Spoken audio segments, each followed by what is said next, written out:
नमस्कार साथियों, YouTube channel पर आप सभी का स्वागत है। आज की करंट अफेयर की सीरीज को आगे बढ़ाते हुए कुछ क्वेश्चनों पर आज हम चर्चा करेंगे, जो कि बहुत ही इंपॉर्टेंट क्वेश्चन है। इन क्वेश्चनों को आपने याद करना है और अपनी नोटबुक के अंदर इनको आपने नोट करना है। तो वीडियो शुरू करते हैं। JNU ने तंजानिया के राष्ट्रपति डॉक्टर सामिया सुलहू हसन को डॉक्टरेट की मानद उपाधि से सम्मानित किया। तो भी क्वेश्चन आ जाता है कि भी JNU तंजानिया के राष्ट्रपति डॉक्टर सामिया सुलहू हसन को किस मानद उपाधि से सम्मानित किया। तो आंसर आपका बन जाएगा डॉक्टरेट की। तो क्वेश्चन को किस प्रकार से एग्जामिनर अपनी मर्जी से कैसे भी पूछ सकता है, तो आपने इन क्वेश्चनों को अच्छी प्रकार से इस पैसेज के अंदर से आपने नोट करना है। पता नहीं कितने क्वेश्चन इसके अंदर बन जाएं। फिर नीचे डिटेल है, जो तंजानिया के राष्ट्रपति डॉक्टर सामिया सुलहू हसन को भारत तंजानिया के बीच संबंधों को बढ़ावा देने में उनकी महत्वपूर्ण भूमिका के लिए जवाहरलाल नेहरू विश्वविद्यालय द्वारा डॉक्टरेट की मानद उपाधि से सम्मानित किया गया। इस अवसर पर डॉक्टर हसन ने आभार व्यक्त करते हुए कहा कि यह सम्मान हमेशा उनकी स्मृति में रहेगा, क्योंकि किसी विदेशी देश में यह उनके लिए पहला पुरस्कार है। तो ये भी हो सकता है भी किस विश्वविद्यालय के द्वारा ये पुरस्कार है जो दिया गया है। तो जवाहरलाल नेहरू विश्वविद्यालय द्वारा जो उपाधि दी गई है, किसको दी गई है, किस देश की रहने वाली थी। तो क्वेश्चन को आप अपने हिसाब से जैसे आपको ठीक लगे, आप इनको अपनी नोटबुक के अंदर आपने नोट करना है, क्योंकि एक पैसेज के अंदर काफी क्वेश्चन बन जाते हैं। आगे फिर महिला और बाल विकास मंत्री स्मृति ईरानी ने, महिला और बाल विकास मंत्री पूछ रहे थे भी महिला और बाल विकास मंत्री कौन है, स्मृति ईरानी ने बच्चों में कुपोषण की समस्या से निपटने के लिए राष्ट्रीय सामुदायिक प्रबंधन कार्यक्रम का शुभारंभ किया। विस्तृत जानकारी देखते नीचे। महिला और बाल विकास मंत्री स्मृति ईरानी ने बच्चों में कुपोषण की समस्या से निपटने के लिए नई दिल्ली में एक नए राष्ट्रीय सामुदायिक प्रबंधन कार्यक्रम का शुभारंभ किया। यह देश में कुपोषित बच्चों की पहचान करने और उन्हें पोषण युक्त आहार उपलब्ध कराने के लिए बेहतर प्रबंध का विस्तृत कार्यक्रम है। आंगनवाड़ी स्तर पर भी इसमें पोषण प्रबंधन और अनुवर्ती देखभाल पर ध्यान देना शामिल है। बच्चों में कुपोषण की समस्या आहार में आवश्यक पोषक तत्वों की कमी की वजह से होती है, जिससे शरीर का विकास बाधित होता है। आगे देखते हैं क्वेश्चन। अगले महीने की 10 तारीख को 8वां आयुर्वेद दिवस मनाया जाएगा। केंद्रीय आयुष मंत्री सर्बानंद सोनोवाल ने घोषणा की। तो क्या घोषणा की? केंद्रीय आयुष मंत्री सर्बानंद सोनोवाल ने कहा कि अगले महीने की 10 तारीख को 8वां आयुर्वेद दिवस मनाया जाएगा। श्री सोनोवाल ने कहा कि इस दिवस का मुख्य कार्यक्रम हरियाणा के पंचकुला में कहाँ पे किया जाएगा? हरियाणा के पंचकुला में आयोजित किया जाएगा। उन्होंने बताया कि इस वर्ष इसका विषय स्वास्थ्य के लिए आयुर्वेद होगा। उन्होंने कहा कि भारत की G20 अध्यक्षता के विषय वसुधैव कुटुंबकम के अनुकूल है। वर्ष 2023 की आयुर्वेद दिवस में समस्त मानव, वन्य प्राणियों, पेड़ पौधों और पर्यावरण और जलवायु को शामिल किया गया है। तो आगे क्वेश्चन है, राष्ट्रीय स्वास्थ्य प्राधिकरण ने आभा सेवा का उपयोग कर OPD पंजीकरण कराने वालों के लिए 1 करोड़ से अधिक टोकन जारी करने का बना रिकॉर्ड। विस्तृत जानकारी के नीचे पढ़ते हैं।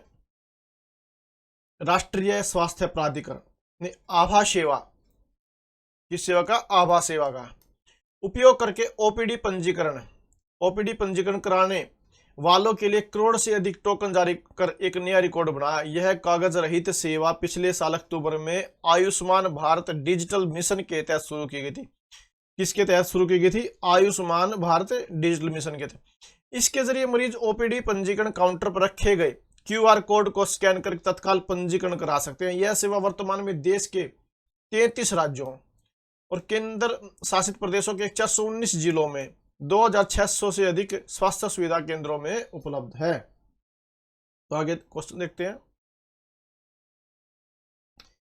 21 अक्टूबर को गगनयान अंतरिक्ष वाहन उड़ान TBD-1 का प्रक्षेपण संभावित। केंद्रीय मंत्री डॉक्टर जितेंद्र सिंह क्या घोषणा करते हैं?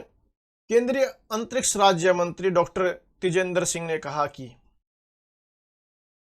केंद्रीय अंतरिक्ष राज्य मंत्री कौन है? डॉक्टर तेजेंद्र सिंह। इस महीने की 21 तारीख को यानी कि 21 अक्टूबर को Gaganyaan test vehicle development flight TBD-1 का प्रक्षेपण संभावित है। तो क्या चीज है ये देखते हैं। उन्होंने बताया कि भारतीय अंतरिक्ष अनुसंधान संगठन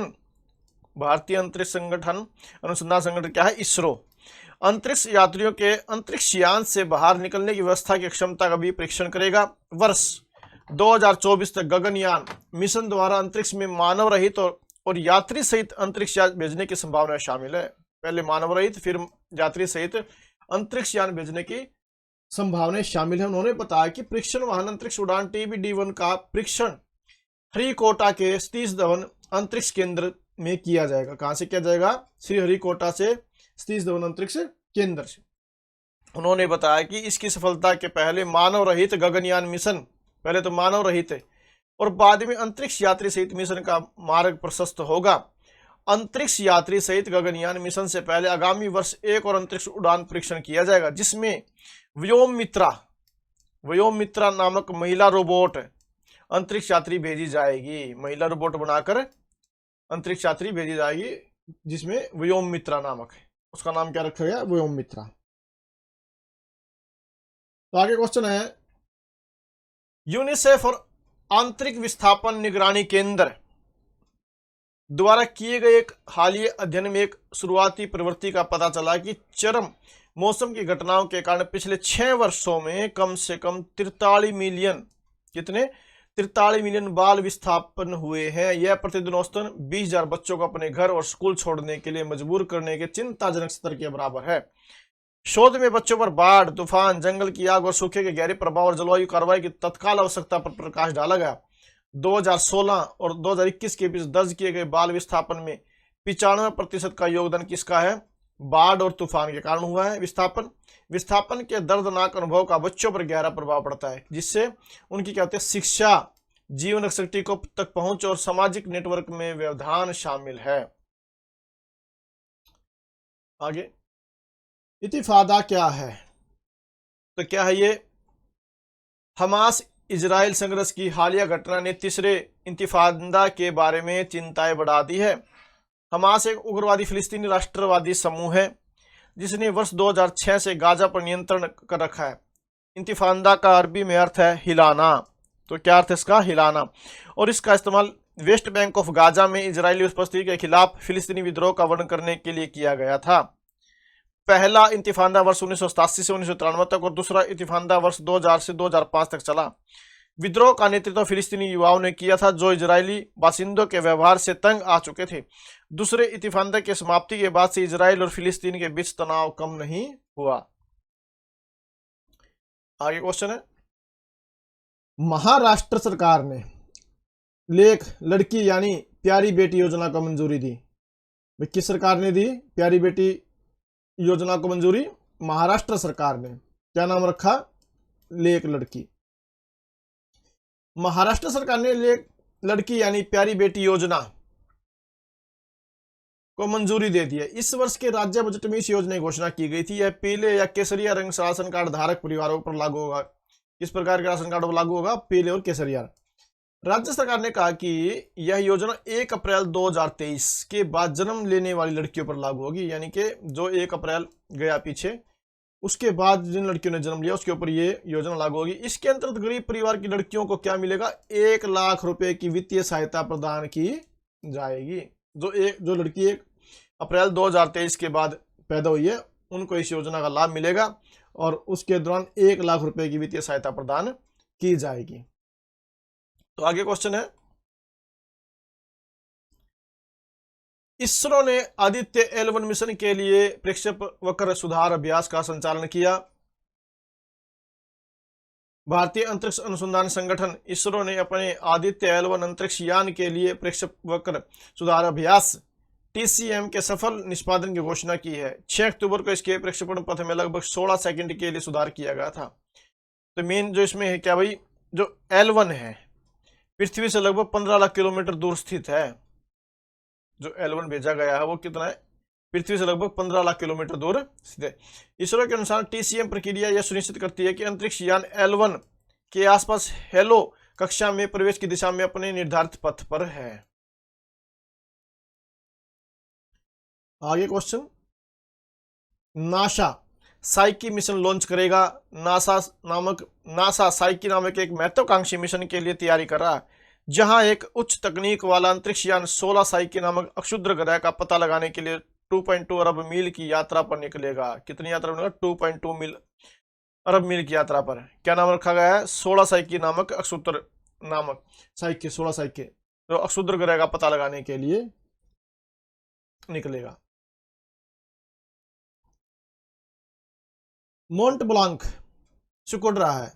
मध्य यूरोप की सबसे बड़ी पर्वतमाला, मध्य यूरोप की सबसे बड़ी पर्वतमाला अल्प्स के प्रतिष्ठित शिखर मोंट ब्लांक की ऊंचाई में उल्लेखनीय कमी आई है। 2021 के बाद से इसमें 2.2 मीटर की गिरावट आई है। ऊंचाई में इस अप्रत्याशित कमी के पहाड़ की बदलती स्थिति और इसके संभावित प्रभाव के बारे में चिंताएं बढ़ा दी है।